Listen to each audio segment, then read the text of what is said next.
Hi. Oh, over here. I'm by myself in the studio. Come closer. Come closer. This way. Hi, everybody. Welcome to another edition of Star Citizen Live.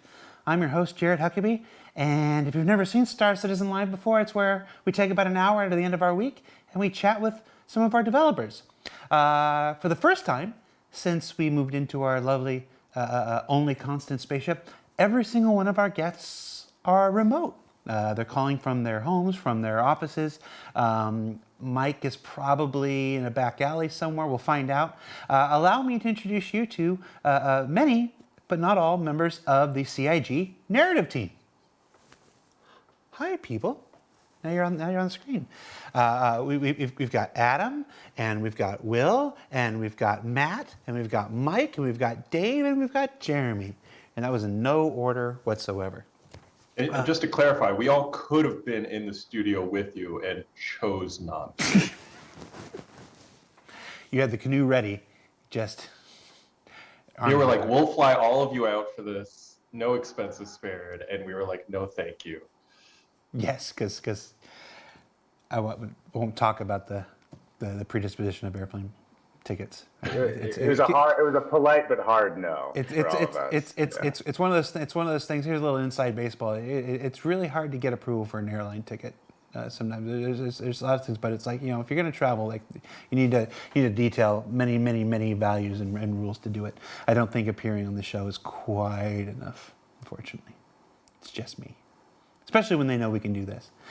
So yeah, that was a start. Let's meet some of the members of the narrative team now. Yes, if you've watched every video from Star Citizen's illustrious past over the last 10 years, or just my last 8 years, some of these folks you're going to know backwards and forwards and upsides and downsides and in the back alley of a 7-Eleven. But every show is somebody's first, so we're going to take the time to... I saw you raise your hand, Mike. Every show is somebody's first, so we're going to take the time to get to know some folks, introduce you, get to know who they are and what they do and how they work. So we are going to start... let's see. Mike, because you raised your hand. You unfortunately got the whammy. Yeah. Who are you? It's and what do you do for Star Citizen? Well, I am the resident copywriter. I work on the narrative team, but I work a lot with marketing. I actually have to leave about halfway through this show. I'm going to big time all of you and go to an audio mix for a upcoming spaceship commercial. So I work on a lot of the commercials and the web copy and anything that has to do with like lore, but also marketing stuff. And that's how I contribute, usually from behind a 7-Eleven, as Jared said. That's usually during the pandemic where I've been working from. Yeah. I find the donuts are very cheap there.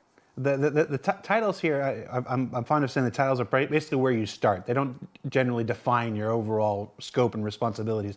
A title like the copywriter, but like I said, you're on your way to sit in on the sound mix session for an upcoming vehicle commercial that's getting ready to air. Yeah, basically our titles are meant to confuse civilians. That's basically.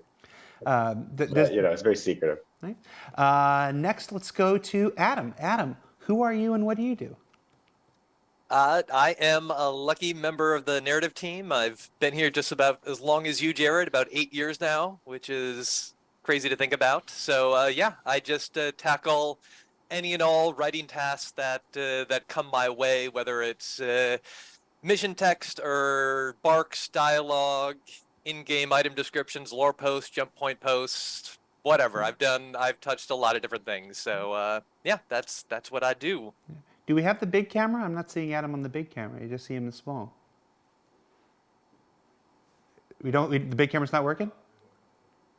The button not working? Try hitting Alt on the keyboard that's behind you. Hit Alt F2. If there was any doubts that this was a live show. And if Alt F2 doesn't work, hit Alt F1. Or Alt F4. Nope. This is all scripted to make it. Nope. This is all. Zoom has decided not to behave. I also need some help with my Outlook mail rules, Jared. If you've got some time during the show. Filter. All right, so today's show is going to be in the grid, Brady Bunch style, I guess, since we can't do the punch-in. Matt, This is the first Hello. time you and I have ever interacted. I don't think we've ever talked to each other. They're like, yeah, you want Matt in here? And I'm like, sure. Who the heck is Matt? Tell me. Tell the community. Who are you and what do you do? Okay, so I'm a narrative designer here at Cloud Imperium Games, and what that means changes on the day and who's asking. But to kind of keep it player focused for the moment, I am the mission givers guy. I work with the mission feature team, I work with AI content, I work with animation, I work with all the different people, and my job is to take the mission givers and get them into the game so that you guys can interact with them. I don't know. And just to clarify there, Matt is a new addition to the team, and he's working on future patches to be like, oh, this guy's been standing on a table for 3 years. It's a new initiative to get that kind of sorted. So don't send angry messages to Matt. Yeah, he's joined us to help. He's still new. Give him some time, but give him some time before you roast him in effigy. And then, Okay, thanks, guys. And then ask him why Clem just stands there. Jeremy, another relatively, you've been here for a while now, but I think this is your first show. Tell us who you are and what you do. I'm Jeremy. I'm the newest writer, specifically on the narrative team. I joined summer last year, and I'm in kind of a similar role to Adam. I do most of my work focuses on the PU, writing items and missions and working with different teams like Montreal and MFT and all that to bring some more content to the PU. Will, I'm going to ask you to tell folks who you are and what you do, and I'm going to ask you to take a little bit of time because I'm going to see if I can fix the Zoom while you talk. I'm still hear you though. Go ahead. Stretch. Go ahead. Hi, I'm Will Weisbaum, the lead writer for the narrative team. I work with Dave on Squadron 42 and the Persistent Universe, crafting content, creating documentation to help inspire the other teams when they do their work, writing scripts, writing short stories, all that kind of fun stuff. To jump ahead of it, we have a few team members that I would like also to shout out who couldn't be with us here today, but they are an important, vital part of the team. Our wonderful producer, Blythe, Sherry, our other writer, who some of you know is the archivist, but she's expanding into more and exciting things and really, might know her best these days for all her work on the Galactopedia. And we also have our other narrative designer, Tung, who's joined our narrative design team, who's been knocking out a lot of work on AI behaviors and getting them doing cool things in the game, which we should hopefully in future patches start rolling out into the PU. So you see the NPCs doing more interesting things as they go about their day. So. Yeah. And a shout out to Tung. He wanted to be here, but Zoom was having some trouble with him. It was locking him out of his account, and we were trying to get him into the call right up until the beginning of the show. So, Tung, our hearts go out to you. And if you end up being able to join, like if you're watching the stream and you end up Zoom lets you in halfway through, jump in the call. We're losing Mike halfway, so come in. You'll be in the second half. That's right. Come meet us behind the 7-Eleven. It'll be an upgrade, I promise. And last but certainly not least, narrative director. What is your title these days, Dave? Who are you and what do you do? Yes. I'm Dave Haddock. I'm narrative director and certainly least. Obviously work with this whole crew to, come up with missions and storylines and characters and work on Squadron and the PU and do all sorts of stuff and also acting as a mule to bring some stuff over to Jared. He's not joking. He's not joking. I won't get into it, but the VAT import charges into this country are ridiculous. So we have I basically have a series of suitcases and bags and stuff at the LA office, and things get sent, and whoever the next person is gets to be my mule bringing stuff over. So I just finished taping it to my body to leave for the airport. I wonder what's the Venn diagram of our players and TSA agents that are currently listening. Well, I don't think the TSA agents care that they're not the problem. It's the Customs and Border Force here in the UK. Fascists. Sorry, I'm gonna get in trouble. All right, so that is a brief introduction to many of the members of our narrative team. Let's talk a little bit about how you work and interface with development. Now, Matt touched on it a little bit, but I think one of the big misconceptions, one of the things that always kind of comes up in conversation, is this kind of chicken and the egg sort of situation.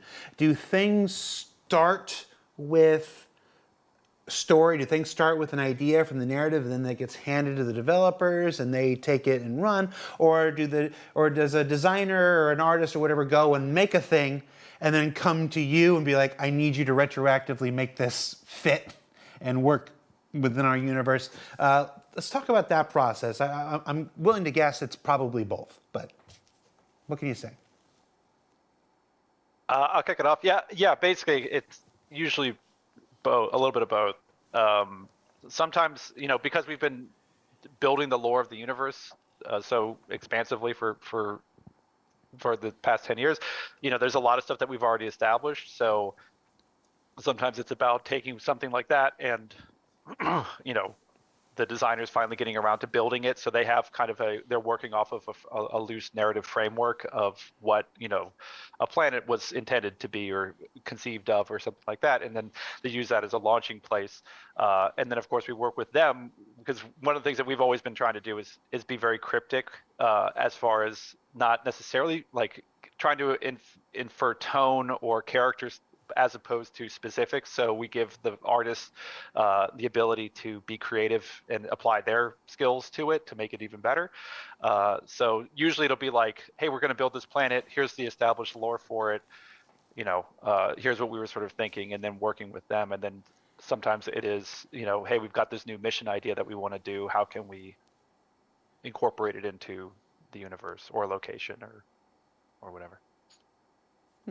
What are some examples of things that started from narrative? Like I said, in the early days, you all were tasked with coming up with star systems and planets and stuff like that. But what were some of the things that players would have seen in the universe now and stuff like that that clearly started with narrative and then made their way to the verse?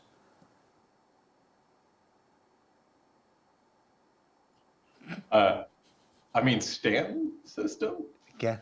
What's interesting is that, like, a lot of the location stuff on a high level begins with the seeds that we planted, or Dave specifically planted a decade ago, where what is the system? What does this feel of the system? What are these 4 worlds? And of course, we do iterations on that, and we go through once we plant that seed, and we're like, art and design get their hands on it and make it better, and then we go back and we make sure that the narrative matches the final product. But so I think that's the kind of biggest impact of arriving on the Cloud City Orison. Like, that was a narrative kind of idea of a cool location that would be fun to go visit. It's pretty awesome getting to see those ideas realized and being able to experience them as a player in the game. So, and then of course, I'm sorry. Go ahead. I thought somebody was talking. And then like Jeremy can talk about it. Like recently, like WildStar Racing, the org behind the racing was like there were. I mean, I guess it technically started as a design request because they're like, we'll need a racing org, but like that what they are and who they do. That was all kind of Jeremy working on that. Yeah, I mean, there's like areas, right, where we're still trying to develop a lot of the gameplay infrastructure, right, for things that people want to see in the game. Like Salvage is another great example, but what I've found in my experience is the teams are just really collaborative. And so though there might be a mandate that starts from design, everyone's very open to talking about how that can be elaborated upon.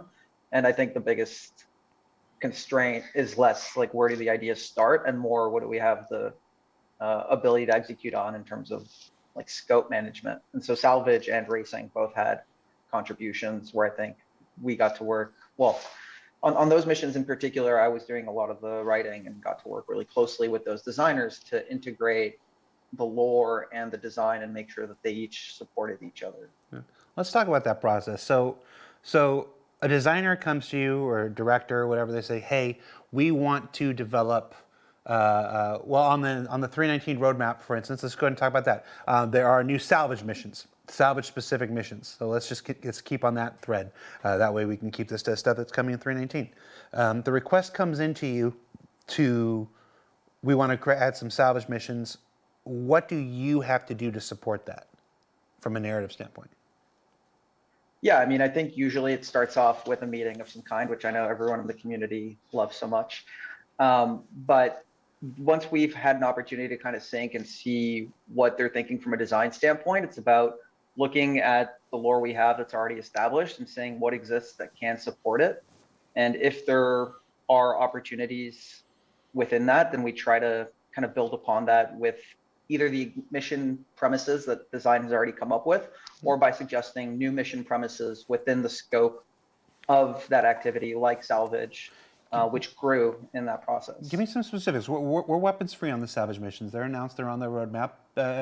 Talk to me. What was the thing you had to create? Yeah. So the introduction of like the mission giver mission into that, we've been doing a lot of work to just be really on top of which mission givers are could use additional content. Should I say which mission giver? Is that weapons free. Go. Talk. Oh wow. Okay. Well, we're gonna get to do a lot of stuff with Salvage, particularly in this case. Does someone else want to take it? I feel weird being in the spotlight. I mean, one interesting thing that was kind of like something that I think we worked between narrative and design on is this idea of these early missions as salvaging is maturing, because it's still like, tier 0 newer system of it not being fully as robust as where we want it to go eventually. We were talking to them about, all right, what is the end of the mission like? Are the players returning the recycled material composite? And that was feeling sort of weird in that, like, why would this mission giver care about like collecting a big pile of scrap material? and so then it sort of evolved through our conversations with them into, oh, maybe they're selling you the rights to a location. And so like the missions themselves are more like buying the rights to the location of a ship for you to salvage. Whereas of course players can go out and find their own salvage, but sometimes it simplifies it. If you're willing to drop some credits, we'll give you an exact location of a ship totally ripe for collecting materials, and you get to keep all the profits after that. So that was kind of something that had a little bit of back and forth that we helped influence of trying to figure out like, why is this organization offering this mission? What do they want out of it? Does this make sense? And often we kind of tweak stuff with them where they have like multiple possible paths, and we kind of hone in on what feels best and what makes the most sense. In that process, we ended up creating a new organization, Adagio, to handle more of the lawful salvage. And when we were figuring out new opportunities, we assigned the new mission giver salvage mission to Clovis Darnley, who will be handling that. And just kind of breaking down, I know when MFT was on here, they talked about the 3 different kinds of salvage missions that there are, but there's going to be more than just those 3 that we're kind of building and working towards. And hopefully Salvage will continue to develop beyond that, just because it's a really fun gameplay loop and it has a ton of cool opportunities. I mean, just the introduction of the soft death mechanics, I think like this fundamentally changed things in the verse. And so seeing that supported with narrative, like mission content and procedural mission content, I think is really exciting to me. I want to follow up on that. Go ahead, Will. You were talking. It would also like the introduction of the new outlaw group, the Tar Pits is coming in, where they have kind of a fun little backstory. TAR stands for like tow and rescue, which they're known for kind of using fake tow ships to trick people and attack them or steal their ship when they're pretending to be a tow company. And so they're basically selling you salvage right locations because they have too much work on their hands. They can't handle it all themselves. And so they're giving you an opportunity to buy one off them, kind of thing, for more. And there's more risk in the locations they sell and stuff like that. So it's interesting. So not only do we have players using service beacons to lure and trap people, and now we have NPC organizations that are like, yeah, we're coming to help you, and we're not. Not in gameplay yet, but thematically, that's kind of the idea, to keep you on your toes. At least that's the way this game operates. So it's never easy. as far as other examples where narrative can affect game stuff in the game, Mike, it wasn't this last year's IE, but it was the year before where Jax did the whole spray paint thing on the roof and everything. That was the thing that originated, with you guys and putting together those Jax things, and that ended up making it, into the game. Are there other things like that where you've had ideas that started outside and somehow made their way in? I mean, yeah. So that's a good example of something like that. That was sort of like we wanted to get that into the game, and that was originally pitched as like something that would be fun to put as just a visual thing you could find that once it happened in the series, and they made it happen, which is really cool, and that was super fun. There's some other times that it's happened more accidentally, which is like a funny kind of weird thing where, so like take for example the Banu Defender commercial back a few years back for that ship. I wrote the script for that and included in it a sort of MacGuffin piece of alien tech that the woman in it picks up, and it's kind of like glows or whatever. And it was really just meant to be like, ooh, we're in an alien environment with things that they don't understand.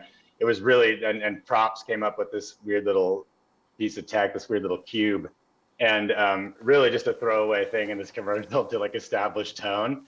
And then they eventually made it like as a real prop in the game because people like loved it or something. I don't know. It was like people demanded that we be able to have the Banu cube. There it is in real life.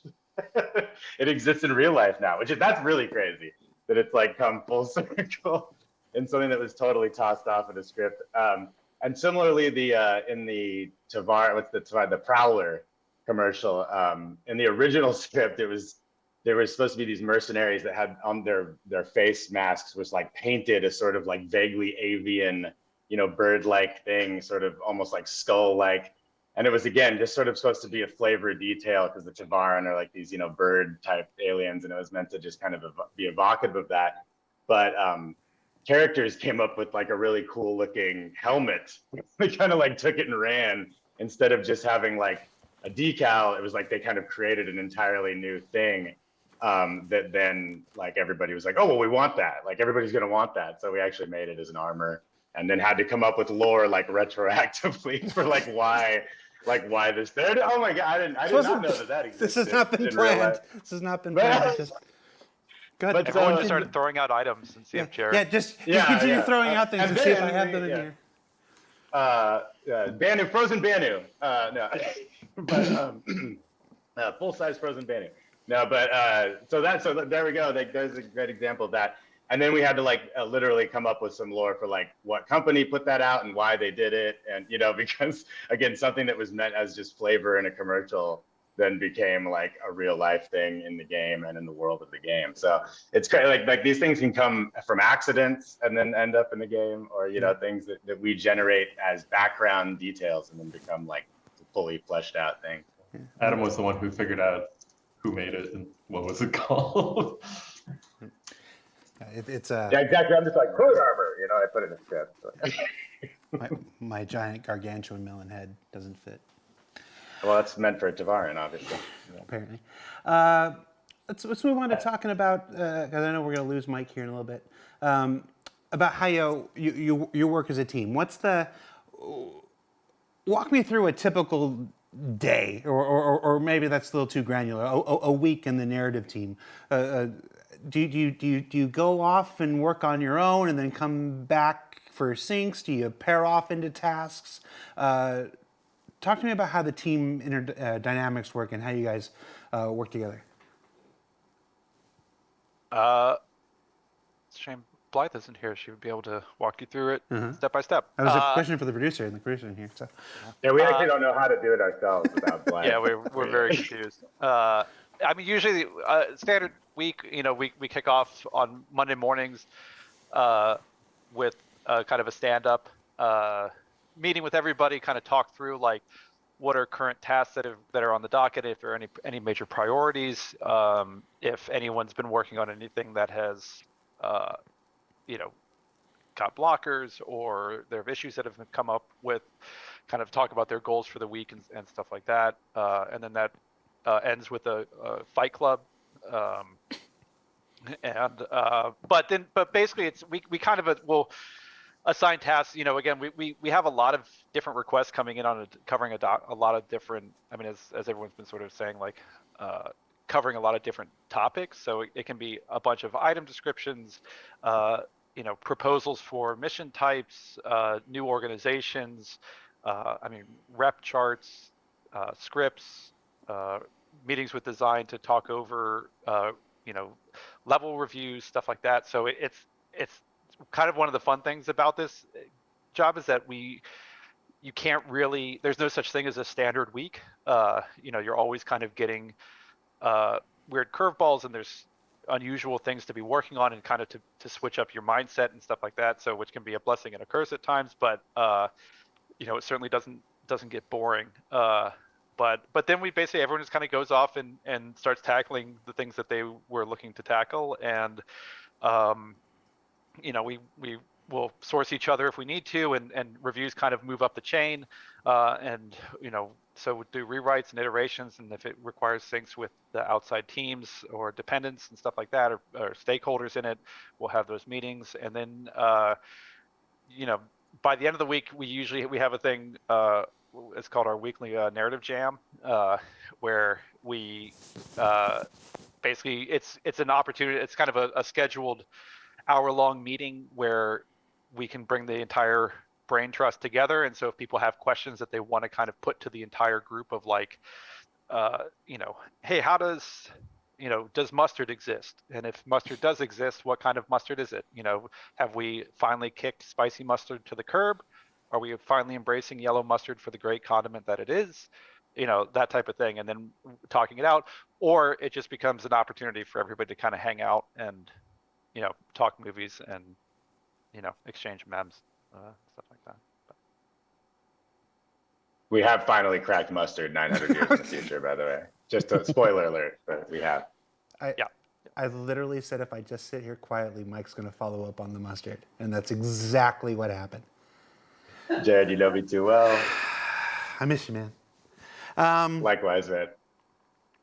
So again, before we lose so there's the stuff in game. We've done a lot of focus about the stuff in the game. We touched a little bit on the trailers and stuff, mostly how they affect the game. But you also do a lot of stuff outside of the game, and we're gonna curve back around into Stanton and Pyro here in a bit. But before we do, personal poetry project. Yes, I want to know about. This is your chance to plug your personal poetry projects. Mike, I know you've got a band. That's my personal poetry project. Yeah. Talk to me about the stuff that the narrative team does that surrounds Star Citizen, the lore posts, the Galactopedia, the star maps. Let's start with the lore post. The lore posts are probably the oldest continuous content delivery that the project has. It's the only thing that predates the stuff I do. I go around bragging like I've been doing this forever, and you guys are the only ones that are like, been doing it even longer. So let's start with that. Talk to me about the something every Tuesday, the lore posts. Not those ones specifically, but the lore posts. Yeah, that was an initiative that Dave started with basically the Time Capsule series and the run up to the initial kind of like crowdfunding campaign, just as a way to bring people into the world, to show them the type of world we were thinking of building and kind of highlight some elements of it. And it just kept going for years and years and years as the game was being built, because we found sometimes, if there were certain aspects of the game that weren't ready to be experienced, by being able to kind of like tell stories or kind of like, show these different shows and these different viewpoints of the verse, it would help kind of fill out the world for the players, but also, as we discussed earlier, for designers, for artists, that were also working on the game. Because to circle back around to your earlier question, there's sometimes when, a designer or a character artist would come to us and say like, hey, I'm about to work on this.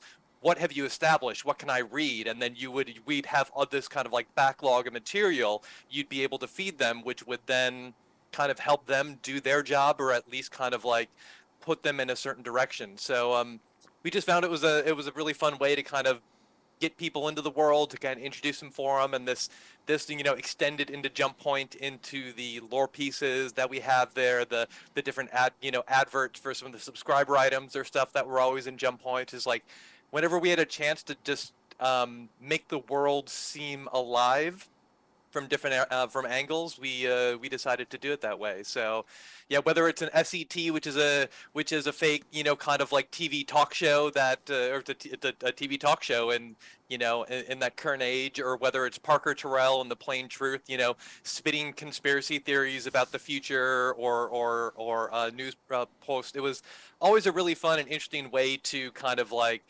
dip into the world and to show people kind of like our intention for it. So yeah, while it's not kind of tactile in game, it is something we will hopefully bring some of those posts into the game. It's a lot of work to be able to port all that stuff over and have it all around, but it still exists in the framework of the wider Star Citizen universe. So it's just a part of our job to help fill it in and add that color where we can. And like you said, it fleshes the universe out, not just for the players, but for the employees. Like it's one of those things that is common with ISC and stuff like this. It's very easy to think that those things are created just for the community, but they're actually really good resources for people internally to learn about what's there in the verse, learn about what's going on in other aspects of game development and stuff like that. So the last question before we move on, you ever gonna bring Kid Crimson back?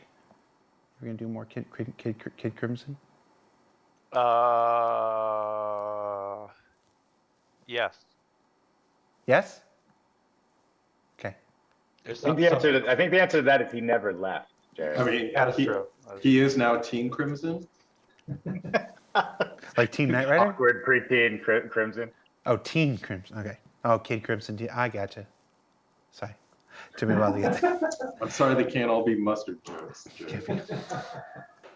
And then I know Sherry's not here, but let's touch on this a little bit so she gets her laurels there. I don't really think of the Galactopedia as an out-of-game project. It's the first place it's showing up, but that was 100% written because we want the Galactopedia as an in-game asset. So that is still being actively pursued.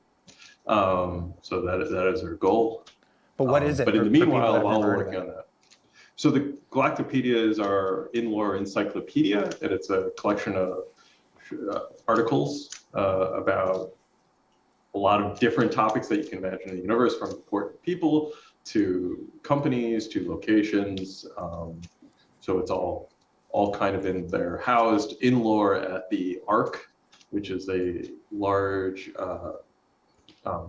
repository of knowledge created with the goal of kind of collecting not only humanity's knowledge, but also the Banu-Shion and Tabari knowledge from across the universe. The Banu section is pretty small. All right. Coffee Gaming in the chat is like has a suggestion for you. What about Kid Mustard? Consider Kid Ooh. Mustard. Good. Kid I like mustard's not bad. That goes with then you could have a hot dog with crimson and mustard. Ketchup and mustard. Other things the narrative team. Hot dog squad. Hey, on that, I'm gonna leave. I was gonna say, is it time for you to go, Mike? Thank goodness. Is it time to take Hot off? dog squad. The crickets in the room tell me that I should probably ungracefully exit. I'm done missing you. Jared, thanks for having me. Glad to be here with the rest of the team. I got to go make sure that spaceships sound cool in a commercial. Yeah. So I'll see you when I'm there. I'll see you when I'm there in October. Oh yeah, Jared. All right. I miss you, buddy. Bye. Bye. What were we talking about? Alien languages.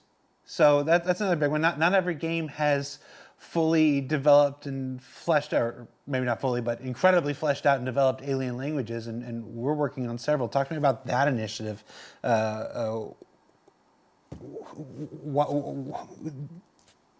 Making alien languages? What? Somebody? Sorry? Sorry. I just signed up my flight been scanned. Sorry. Got distracted. Alien languages, yeah. What about them? They're fun. They're Why? complicated. Why? They're fun. Just because they're fun? I think it was just that thing of like, again, with a lot of the initiatives that we try to do, like it wasn't just, it didn't feel right to just have them be doing, have aliens and they're just doing weird garble nonsense. Like we wanted that level of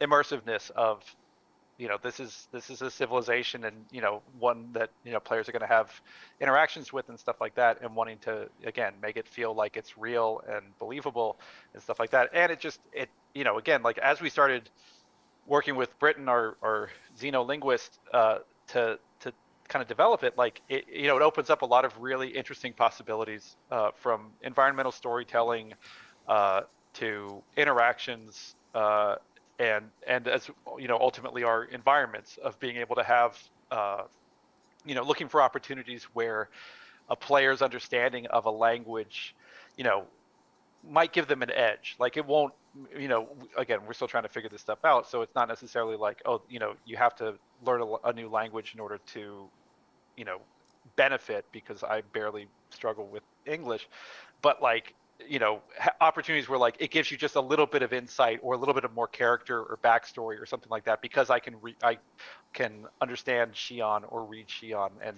that type, it just makes it feel like it's a real living world if we actually like spent the time. And working with Britton has been amazing, because he's so incredibly talented when it comes to constructing these things, that and in really like insanely detailed ways of making them feel like, from a linguist perspective, not human, which I think is, I don't know, for me was one of the things that one of the details that was really, really exciting about it, was the fact it's like, if someone understands language and how language is constructed, he was trying to build these in a way where they would look at it and they would be able to see fragments of human languages built into it, but it didn't feel like a human language, which I thought was a really cool And cool for, approach. and for folks who are just discovering this now, like you've joined the project in the last couple of years, and you're like, what? You made alien languages?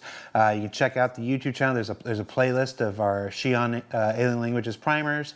And then there's a section on the robertspaceinstitute.com website with a bunch of comics about it. And then there's a number of citizen resources, folks out there who have really taken it upon themselves to even push it further and to learn it and teach it. Even so, if you're curious and you're interested in learning Xi'an, there are many resources to get you started.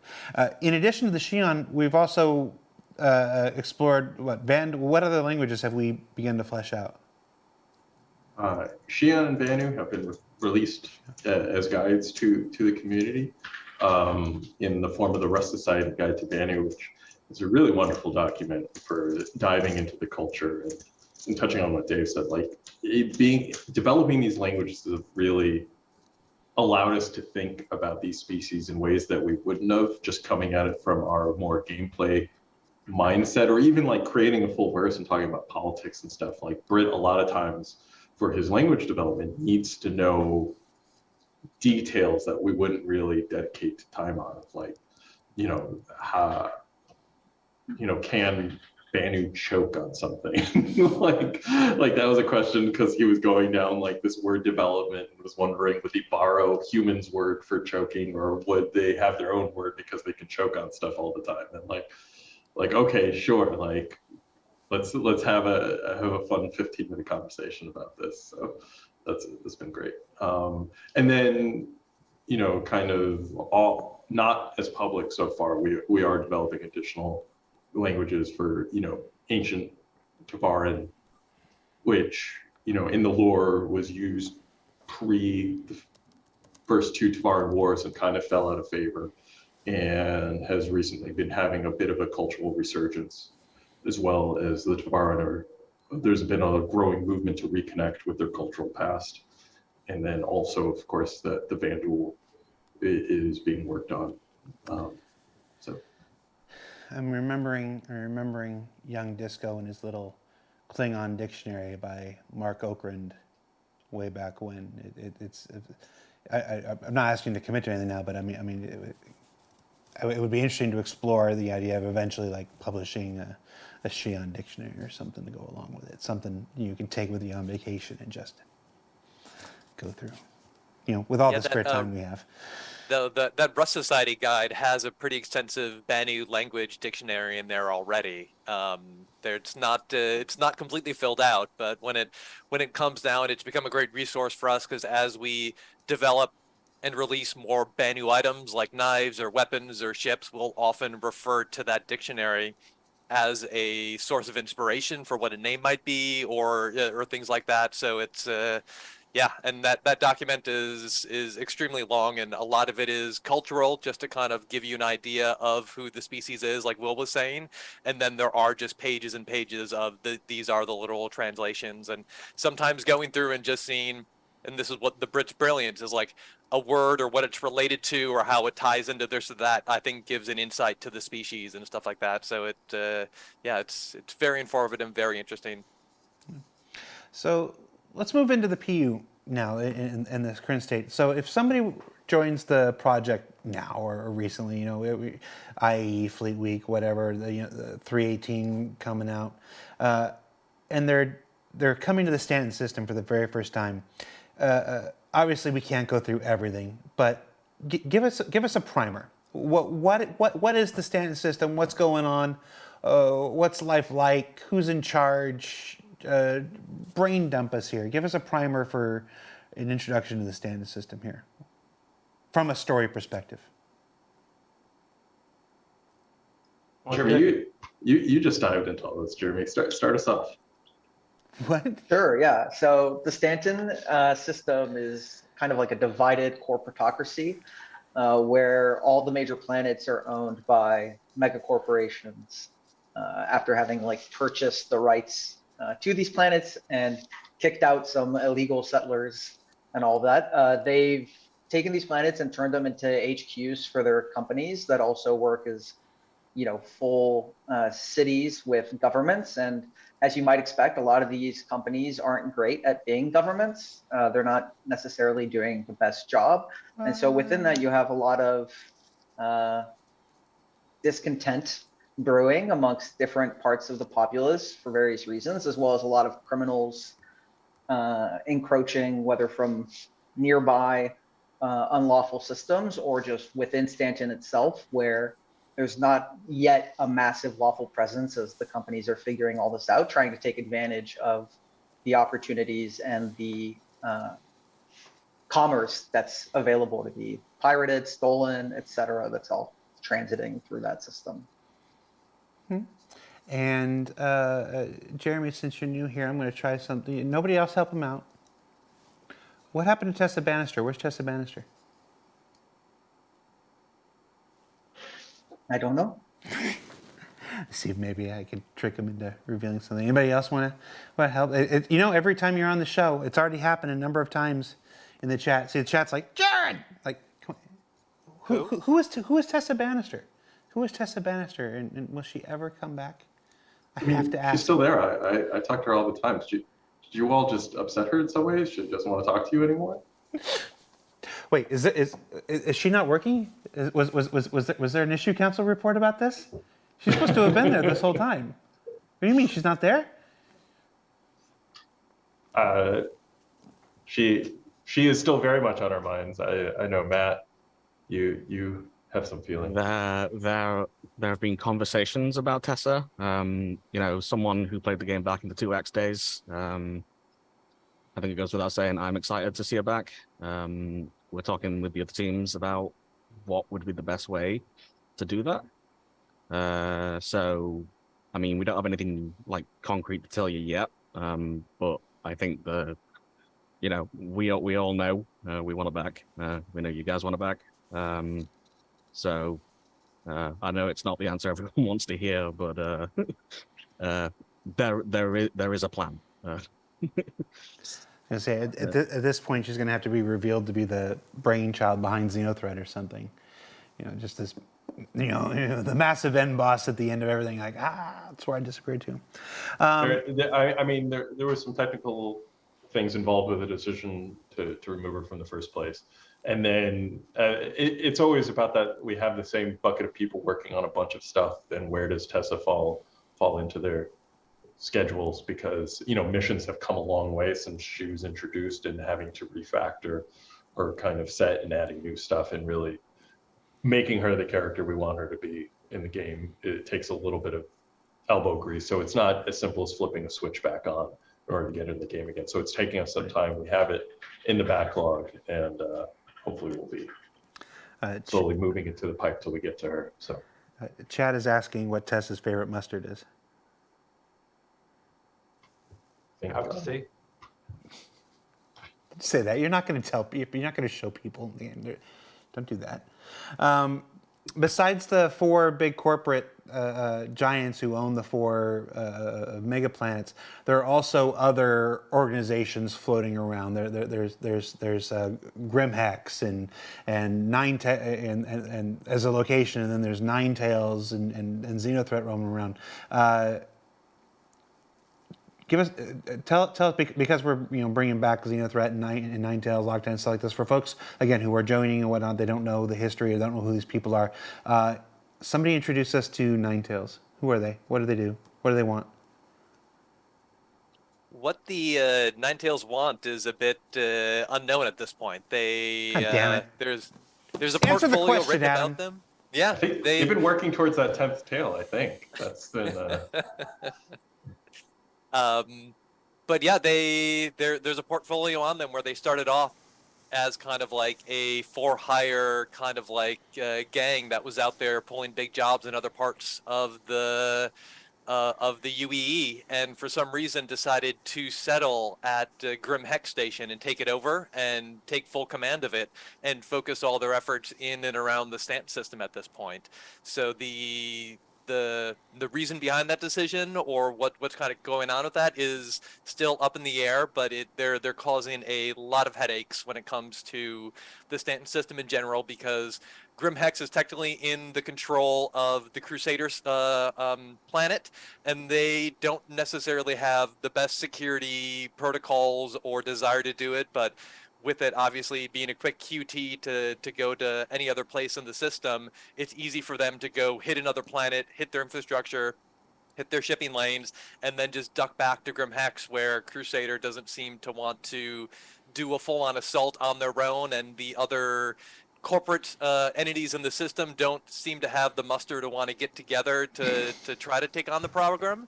And the UEE is like, hey man, we sold you guys this system. It's your job to keep it clean. So the UEE doesn't want to get involved. So they're sitting in this nice little like gray zone, just causing trouble for some reason. And in recent times the UEE has been approving the CDF, the Civilian Defense Force, to deputize people to help out with the Ninetales. But that's always in kind of a reactionary measure of this is an immediate threat, so we need all these hands on deck to help deal with that security situation. Whereas like the idea of like, oh, why don't we scale a massive assault on a full station full of people and evict them is a different matter entirely. So it's kind of like, how do you deal with this known encampment that's at the Grim Hex or Green Imperial Hex Station? We've seen the Ninetales and Crusader security clash a bunch of times. What about the other corporations in Stanton? Do the Ninetales have a relationship or a standing with ArcCorp or Hurston or Microtech? They just stay out of their way? A little bit. The Crusader is the main sphere of influence. There's other gangs that we're slowly hoping to introduce and see more of as we expand content. Like, we have the Dusters, who are a gang who specialize in kind of more of the high-end ore theft, like raiding other people's claims, doing legal processing, that kind of stuff. We just talked about the tar pits earlier. We have the Nova Riders. There's also in Hurston, we have the Hurston Workers United, who are trying to struggle for labor rights, but are deemed as outlaws because Hurston doesn't like what their message is. So I think we're trying to get a variety, but Ninetales definitely have one of the larger influence across the system, even with their focus on Crusader. And before we let you go, let's talk a bit about Pyro. Now, obviously, we're working towards Pyro. It's part of 4.0 and server meshing and all that stuff. So we don't. So there will be undoubtedly there will be more Pyro information coming as the year goes on. So we don't want to get too far into it. But as a general primer for Pyro, for people who, again, most of the show is for this week is for folks who are relatively new to the project, who have never seen you guys, heard you guys. Give me the nickel version. What is Pyro, and why does Pyro matter to the story, to the fiction of the universe? Maybe we'll take a stab. Okay. So Pyro is going to be an interesting addition to the game in general. Basically, the idea is with it at its core, Pyro is a lawless system, so it is technically unclaimed by the UEE, which is our sort of reigning human government body, and it got its name from basically the idea that the star at the center of it is very unstable, and so it is a kind of unpleasant place to live. That's why the UEE basically kind of deemed it as, we don't really care about it, let people kind of mine it for a bit and exploit it, but with no intention of kind of settling the planet.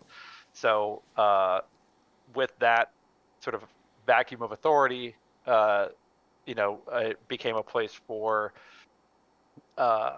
criminals, outlaws, people who were trying to live off the grid or away from the UEE and stuff, and it sort of became just sort of a lawless place. So, yeah, the idea that it's introducing to the game, which is very exciting, and the source of a lot of meetings and conversations, is, this is a lawless place and Stanton is a lawful place. So how do we, it has massive gameplay implications, for a lot of things as far as infrastructure and, missions and who's there and what the reputations are and what carries over, what doesn't, stuff like that. So it's going to be a really, it's going to be an awesome place to kind of wander around. But yeah, that's a lot to process to do it. But yeah, the idea, the core of it is basically that because it's a lawless place too, that it's sort of, in constant civil war among several of the reigning gangs in the system. And the idea being that, the hope, the ultimate dream of it was that there would be a point where we would have that, you would see that power struggle going on. So it wasn't a place with again, as compared to Stanton, this was a place that had a shifting power structure. So Xenothreat might be in charge 1 month, or 6 months, or 1 year, and then the headhunters might be in charge because they take control of it. And so you see that kind of power dynamic change in the system, which, I don't know, for me has always been one of the most exciting aspects of it. So being lawless and uncolonized and stuff, I get why the criminal element and stuff would want to go there and operate. Is it all just bad people in Pyro? Is there No. Is there a reason a good person would go there to live? Yeah, I mean, that's been one of the conversations, is what is the draw for the lawful characters that want to go there. I mean, one of the things we've been talking about, a new org that would be kind of trying to instill law in Pyro, but there's also the bigger one would be, a group that I sort of nicknamed the Survivors, which are sort of a neutral faction within it, that they're not outlaws or criminals. They're just trying to eke out a living and not bother anybody and whatever. And the idea being that, if I'm going out there as a lawful player, this would be sort of the faction that I would probably align myself closest with. They're not trying to cause trouble, but they will have jobs for people to do and stuff like that. But the idea is they're sort of networked over a bunch of different worlds, so you can have a presence. Yeah, because there are members of humanity who don't want to live under the UEE's rule, and there's still opportunities and money to be made in the Pyro system.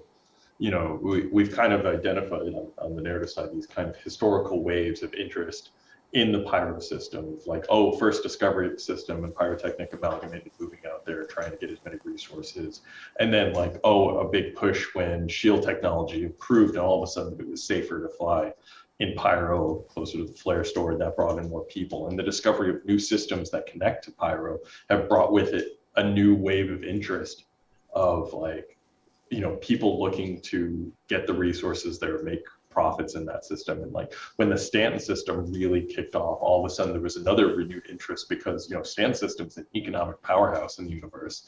And so how did that affect Pyro? And so I think there's all these individuals who end up in Pyro for various reasons who do just want a life, who want to be left alone, who want to try to, make their way as best they can.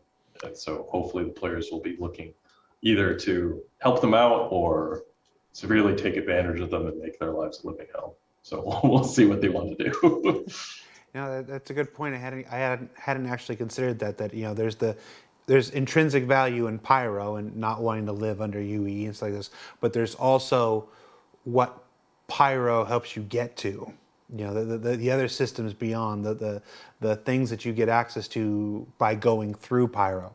So I imagine there are lots of reasons for various organizations and folks to try to establish a safe foothold, or as safe a foothold as possible within Pyro, to facilitate other ventures and other connecting systems and stuff like that. So it'll make it very interesting, make a very interesting fertile ground for conflict and collision.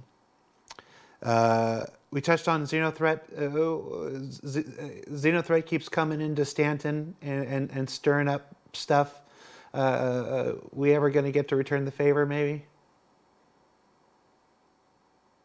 The good people. That's the hope. Yeah, I mean they're a Pyro-based kind of political terrorist organization based out of Pyro. So the idea is that hopefully that you'll be able to kind of hit them. They've been launching attacks in Stanton to kind of push their anti-corporate, anti-alien rhetoric, and hoping of sparking a revolution among the people against the UEE. But yeah, hopefully there'll be a point where we can hit him at home. Hardiest says, why is there fertile ground in a system with a massive solar storm? I was using a metaphor for the fertile ground, but it does also beg a good point that I wanted to hit before we got here. Lore and stuff, the stuff that you guys have developed for the star map, for the Galactopedia, for the the original what were the original the Galactic Guides and stuff like this. They're very much like written concepts. It's a starting point. It's a kickoff. It's a thing designed to stir the imagination of the artists and the designers and everybody who have to come and work this stuff. But I think there's one of the things I want to touch on is that there isn't in game dev, there isn't this, you come up with a plan in year 0 or 1, and then you just stick to that plan wholeheartedly and without change, without evolution, without ever having a better idea as you continue to develop. New people come online, new people join the project, and with it they bring ideas, and they bring interest, and they bring their own agency and things they want to add. So that can lead to a lot of these lore posters or these histories that you've written over the years to change. And some would call that retcon, but I think more appropriately, and you tell me if I'm wrong, it's more just the natural evolution of a universe of game development. Am I right? Am I wrong? Am I barking up the wrong tree? I mean, that is how it goes. I mean, we don't want to be a team who digs in our feet and be like, well, we wrote this paragraph 6 years ago, so it has to be this way. Like, especially because our goal, just like a lot of the other teams, is to have the most fun gameplay we can. So our narrative is always in service to making the game fun.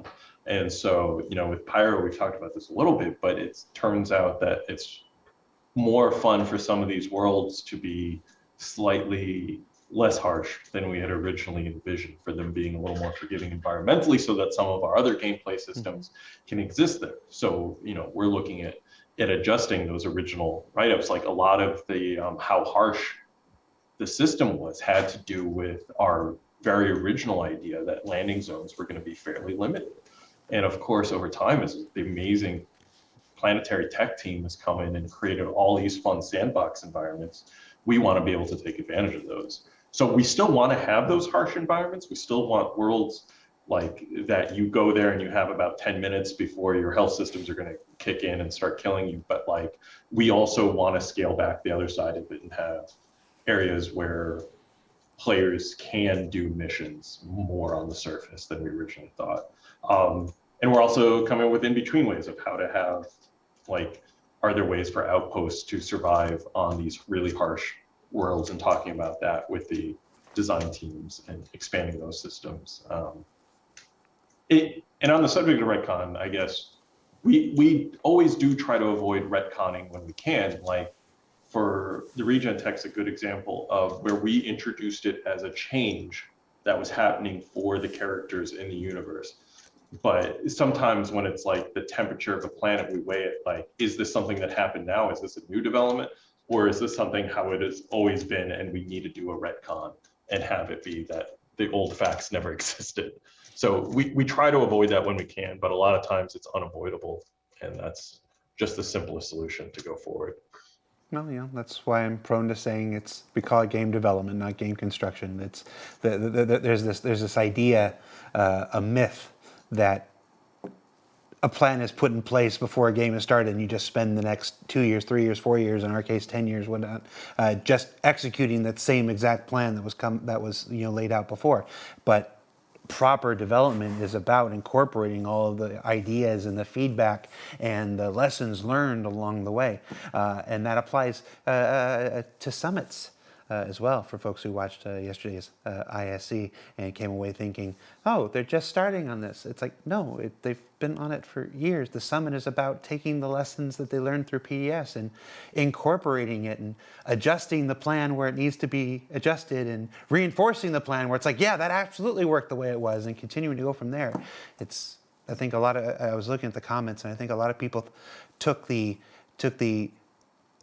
this is the first time they're meeting in person because we just came out of a pandemic, to mean that this is the first time they've ever talked about this stuff. And that's on me. That's on me. We could have been a little bit better with the edit on that. So I apologize. And just to also say, we do really appreciate everyone reading this material and learning it and becoming invested in this write-up and how cool, and that's what we were trying to do, is spark your imagination and make you excited about this stuff. So I know it can be difficult where you're learning and trying to get a sense of what Star Citizen is, and then we shift something and you have to relearn it. So we don't take these changes lightly, and we do appreciate your investment and passion for it, and always pointing out the inconsistencies that develop over time, and we try to address those where we can. We've talked about this before, but anytime we write anything, it takes like an hour of research and going through our history and consolidating all our facts. And that's a big part of their team's job is trying to ensure consistent history to the project. And so we appreciate the community's help in being like, hey, this year doesn't make any sense. The system wouldn't have been discovered yet. And like, oh yeah, we totally missed that. Thank you. So Matt, be real with me. You were a backer beforehand. You played the game. You came in. How long did you wait before you had to be like, okay, remember when you said this and you totally forgot that there was this? And so how long did you wait before you started bringing the fire? Oh, that was like day one. I was in the job interview. I was like, oh yeah, by the way, did you know this? And I was like, remember when you said you were going to do this? That's not what happened. Yeah. The only constant in game development is change. All right, guys, we're here at the end. Thank you so much for taking the time to be here with us. Little known behind the scenes thing. We had another set of guests scheduled for this week, and they unfortunately had to reschedule for some personal stuff. I have had a long and storied thread in Teams called Jared's Channel of Bailing His Ass Out. And it's only got the members of the narrative team in it. So I always appreciate them when I throw the fail signal up, and they're like, it's Jared, he needs us, and they come and help save the day. So thank you so much, everybody. And Jeremy and Matt, it was very good to meet you for the first time today. So that's it. That's Star Citizen Live. we have a special guest joining us for the last 30 seconds. Especially what? Sherry's here. Oh, Sherry. Sure about that. Jeremy, you're muted if you want to unmute. I don't know. Hi. Wait a. Hi. All right, start it over. Back to the beginning. So, Sherry, who are you, and what do you do? Oh, I'm Sherry. I'm an associate writer / archivist here at Cloud Imperium Games. I thought this was now and not an hour ago. So I was like, oh, I totally made it in time. This is great. Time zones. So sorry about that. But yeah, I do the Galactopedia and help with alien languages and planets and stuff. That's why it's the narrative team and not the schedule team. Sorry. But blame Blythe. She's not here. The producer's not here, so blame her. Oh no. Okay, cool. I'll do that. All right. Thanks so much for Loading. Yeah, it's the exposure stuff. Sorry. Anyway, sorry. Right. Go ahead. So thanks so much for tuning in, everybody. Be sure you check out ISC next week. Big mining changes coming to Alpha 319. I haven't seen it on the roadmap yet, but I flew to Frankfurt this week and caught up with Torsten, and there's some really exciting new mining stuff coming in 319. So check that out on ISC next week. And then if you haven't already, check out the recent ISC about the Server Machine Summit. Like I said, we talked about it a little earlier. It's a new kind of a story attempting to tell a multi-part thing, where we don't tell the whole story in a single episode. It works for some, it doesn't work for some others. We experiment. I've been doing this for a long time, so we're going to try some stuff.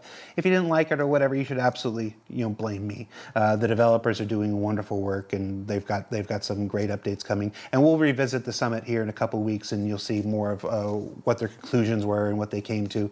But yeah, so for Will and Dave and Jeremy and Matt and Adam and Mike and Sherry, I'm Jared, and holy crap, I remembered everybody's name. Take care, everybody, and we'll see you next week. Bye. Bye.